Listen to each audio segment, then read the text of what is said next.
Hello, dear friends and subscribers. Welcome again. Today, for our next podcast, I have invited the Professor of Information, Media, and Business Law at the University of Munster, Head of the Institute for Information, Telecommunication, and Media Law, Dr. Thomas Hoeren from Germany. Professor Thomas is a participant in the Central Asian Legal Research Fellowship Program of the Tashkent State University of Law, and Professor visited Uzbekistan with his family in last summer. Hello, dear Professor. Nice to see you here today on the podcast, and greetings from Uzbekistan to you. Yeah, it's a pleasure to see you. I'm happy and honored to be invited for the interview. Thank you. Thank you very much for agreeing.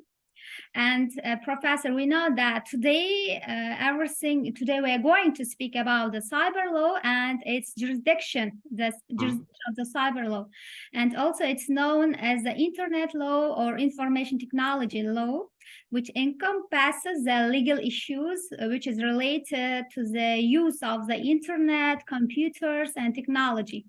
And jurisdiction is the context of cyber law, which is a crucial aspect. And as all we know, it determines which laws and regulations apply to online activities. And it can be quite complex in the global context, I think.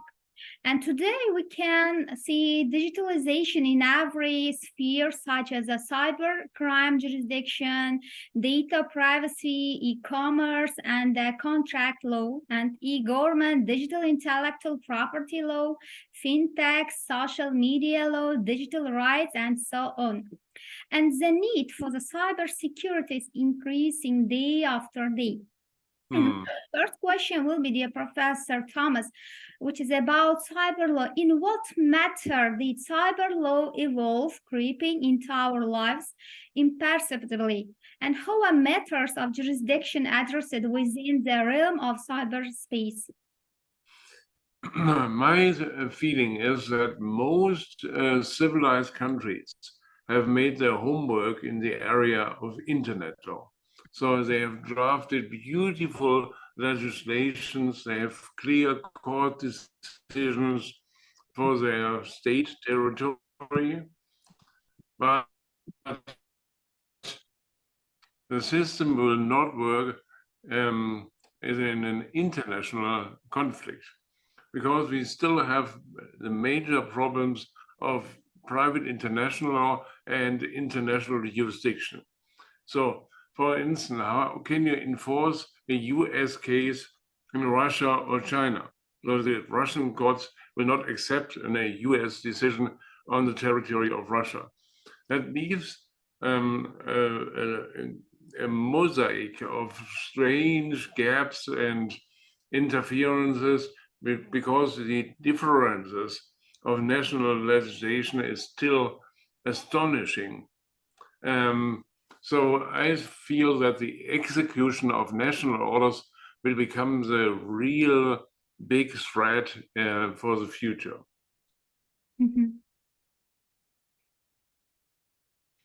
Okay, thank you, Doctor, for the detailed answer. And as I mentioned it before, we can see globalization of e-commerce, and it's becoming an essential need in our lives.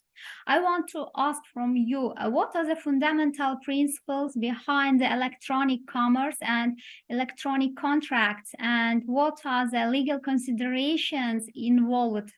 And how can consumer rights be safeguarded in the realm of electronic commerce? And what are the mechanisms are in place to address disputes stemming from e-commerce transactions? I can only speak for Europe, because your question is, of course, really broad. I can give a lecture for students which will last 5 hours. But take Germany and the European Union. We have discovered that the general principles of contract law can be applied in the Internet. So we have offer and acceptance, we have a kind of consideration, the rules on errors, on mistakes can be applied. So if somebody makes a mistake, sending a wrong error to another person. The classical concept of error will be applicable. So that sounds good, but the problem still remains for consumers. So we have integrated in Europe a whole framework of several directives, meaning that we have integrated a right to refusal and cancel every internet contact within a certain period. That's very good. So the consumer can change his mind and say, oh, I made really a mistake. I want to cancel the contract. Another thing which we did in Europe is to integrate the idea of transparency. So the seller should be very clear in the internet what he wants to offer. He should say the real price, the real prohibit misleading advertisement, and that's very important. But again, as I said in the other questions, the problem still exists that we have a certain strange seller sitting in Ukraine or Uruguay, and he is selling really, really nasty goods and products. So how can you enforce the rights of consumers in that international transaction? That seems to be very, very complicated, and that remains one of the biggest targets we have in Europe. Other problems is, of course, a problem with banks. How can you pay in the internet? It's complicated because how can you give your money, transact your money via internet? So can you use a credit card, which is risky? Can you transfer blockchain money? That means leads to a lot of problems with blockchain money and cyber money. So there are still a lot of tasks to do. The other problems, I can tell you, they are existing in other industries. We have one big problem with medical treatment. Is it allowed that a doctor gives you advice, consult a client, a sick person via internet? That seems to be a very modern approach, but how can you guarantee that the message of the doctor is transmitted in a correct way, so that there is not a misunderstanding of the doctor's opinion? That remains a problem, and to a certain degree, it still is prohibited in Germany. That's interesting, Professor. Thank you for your answer. And my next question will be about intellectual property, which has a status like traditional properties, and we have to protect them from unlawful privatization. And how intellectual property is protected in the cyber environment? And please tell us the issues of copyright infringement in the cyber environment. Well, we had a lot of problems 10 years ago because a lot of, especially young people, use the internet for copying and sending illegal copies to their friends, and companies build up illegal services for giving access to illegal music and film files. That has had to be reduced, and that has been done by inventing heavy sanctions. If you get caught, if you get trapped with illegal copies, you get a high punishment in Germany and other European states. Mhm. So that leads to a decrease of illegal copying. So the young people are using YouTube or Spotify, so there's no need to make illegal copies. And another idea, which I like very much, is the idea to use the technical chances in the internet for protecting music and files. So we call it digital rights management. So you take a digital content and you build up a kind of anti-copying device. Mhm. So that is not technically possible to make illegal copies. And that's another important trend we face in intellectual property. Mhm. Blocking from screenshots and screen recordings. Yeah, exactly. And that's the future, and it's highly done in Europe by big film companies and music companies. So the young people are not interested anymore in making illegal copies. Mhm. Thank you. And one additional question regarding digital intellectual property objects. And have you encountered disputes related to digital trademarks and domain names during your professional experience? Well, I have worked as a Court of Appeal judge for 15 years. Mhm. So I've seen a lot of cases, and especially cases on digital rights management tools. Because the music industry and film industry sometimes put too restrictive measures on the digital content. So they stopped the whole access to digital content, so that even a legal user could not use the content. And that's the reason why we said in court, digital content can be protected by technical tools and can be blocked and so on, but only insofar as it is necessary for protecting copyright. So you cannot make too harsh technical restriction on a certain digital content.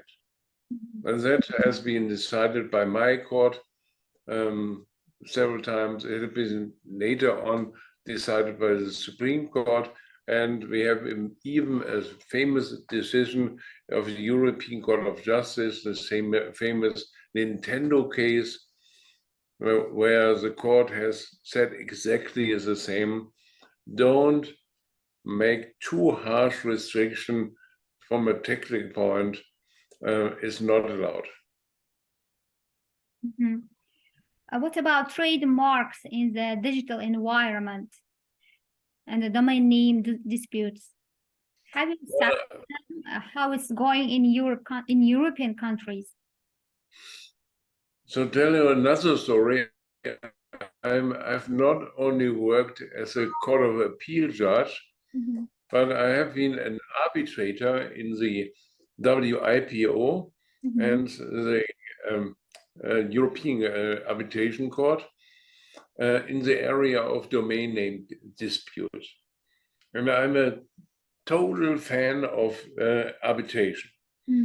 I think that is really working, because you can imagine if you are disputing a domain name case in front of courts, you need to wait for a long time. It takes for sometimes 6-7 years, and you have to wait for the decision of the court. Yeah. So we need a more flexible and quicker tool, that is arbitration. And that's done by the WIPO as well as the European Court. And my feeling is that it is especially important for protecting against these domain name hijackers, which are situated in China, especially in China, because we still have strange guys in China reserve a domain with a trademark in it and say, sorry, I have made a reservation for your trademark as part of a domain, but I can give you the domain if you pay me $10,000. And then you can sue in front of an arbitration court. You only have to pay $500, $600, $700, and within 2 weeks, 3 weeks, you have your domain which you want. So that's very easy and very sufficient. So it's a way for getting domain names from China. Yeah, especially from China, because as I said in the beginning, we have the problem of international jurisdiction. If somebody is coming from China, how can you sue in China to enforce a trademark against a domain? It's very complicated, very expensive. You don't have any idea what's happening in China. So you need another tool, another solution. Thank you. Thank you for sharing your experience as a judge and as an arbitrator. That was interesting. And next, my question will be about the social media law and its legal protection. How is social media legally regulated within the framework of cyber law, and what are the legal considerations regarding internet advertising and marketing in this context? Well, we have a twofold system of protection within social media. We have, on the one hand, the idea of unfair competition law. It applies, for instance, in Germany to influencers. I don't like it, influencers. They are very nasty. And if they are too harsh, so that means they are pushing their opinion too harshly on the internet, then we can protect against influencing. And the courts have done it and have said influencers should be clear in saying, we got money from a company. So it has to be a transparent the system that we all know who is paying an influencer. So that's unfair competition law. In Germany is 100 years old, and it's very, very easily enforced by courts. The main problem I see is another one.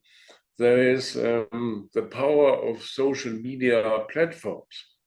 That is now in Brussels a really big topic to use antitrust law, competition law, and then to build up new liability systems for fighting against Apple, Facebook, and the others. Because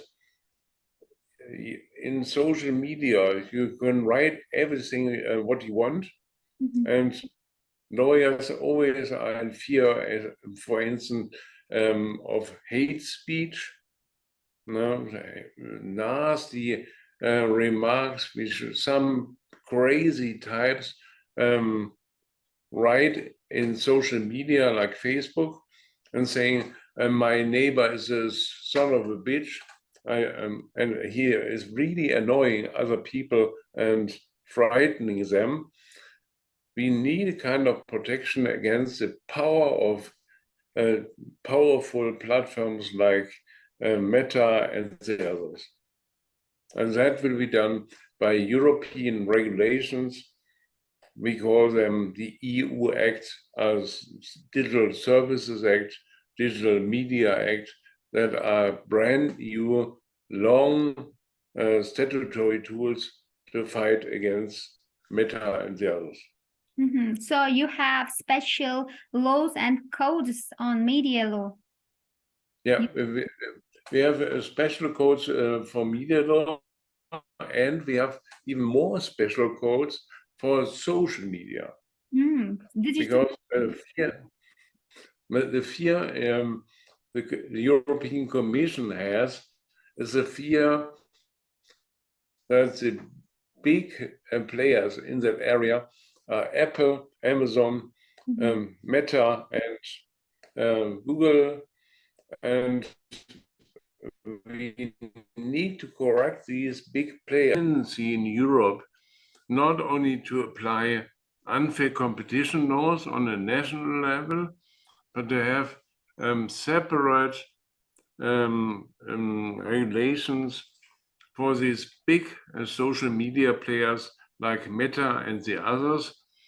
The European Commission just made 4 important acts on regulating social media platforms, like the Digital Media Act, as an act which controls abusive powers, an antitrust law, a pan-European antitrust law for the fight against Apple and the others.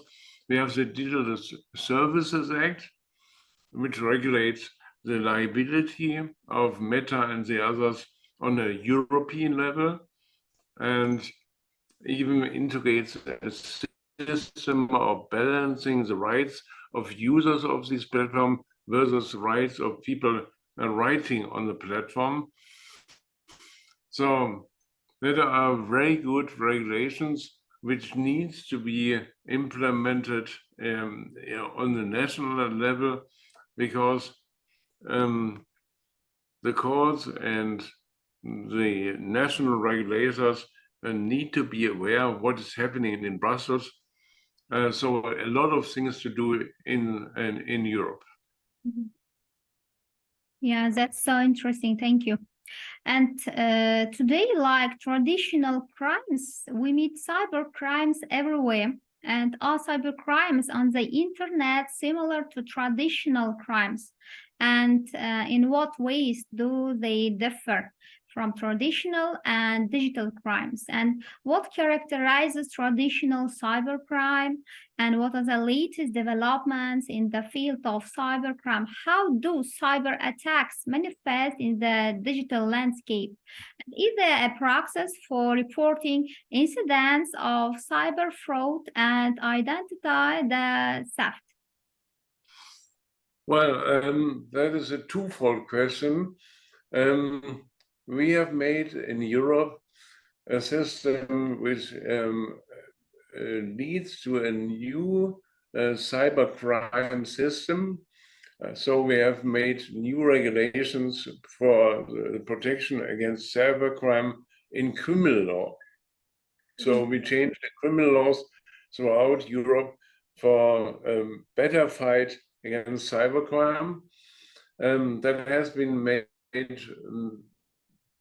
good, but we had a problem again with the international jurisdiction. Who is gets an information if a Russian or Chinese hacker tries to integrate in a system in Europe? So we made a new system for building up a European agency who gets all the information and how the information is going on till the final system operator gets really the effective information and knows what to do. There's a whole structure for getting a protection of European business against cybercrime. Because the biggest threat in the moment is international cybersecurity. We have very bad systems in Germany. Most companies are not very well equipped for the fight against hackers. So that led to a situation, for instance, that my university and the neighbor university got hacked by hackers from China. So we need to have a good system for getting a quick information on threats and getting a high punishment of these hackers. Thank you. And your opinion is very interesting for us because it's very important. And could you share, please, Professor, prognosis for prospects of cyber law? What are the benefits and dangers of artificial intelligence for humanity? And how is artificial intelligence regulated? And are there national or international documents for using artificial intelligence today? I'm very proud to say that Europe is now developing the first regulation on AI law in the world.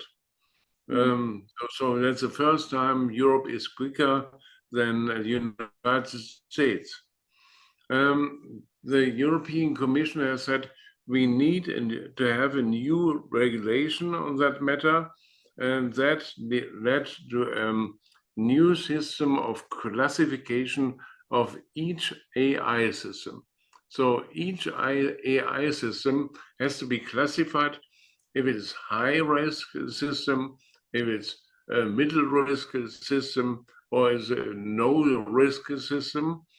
If it's a high-risk system, some systems are totally prohibited, like, for instance, social scoring made by AI. That is a big threat. As well as forbidden control of the eye for transportation. That's all prohibited. In the middle section, like ChatGPT is classified as middle risk.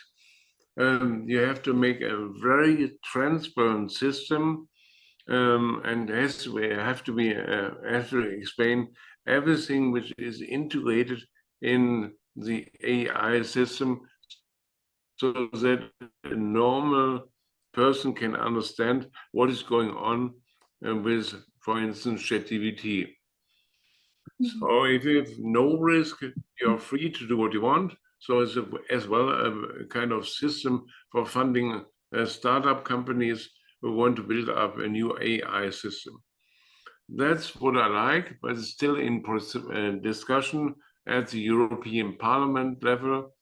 So, but in the next months, we might have the first worldwide AI regulation.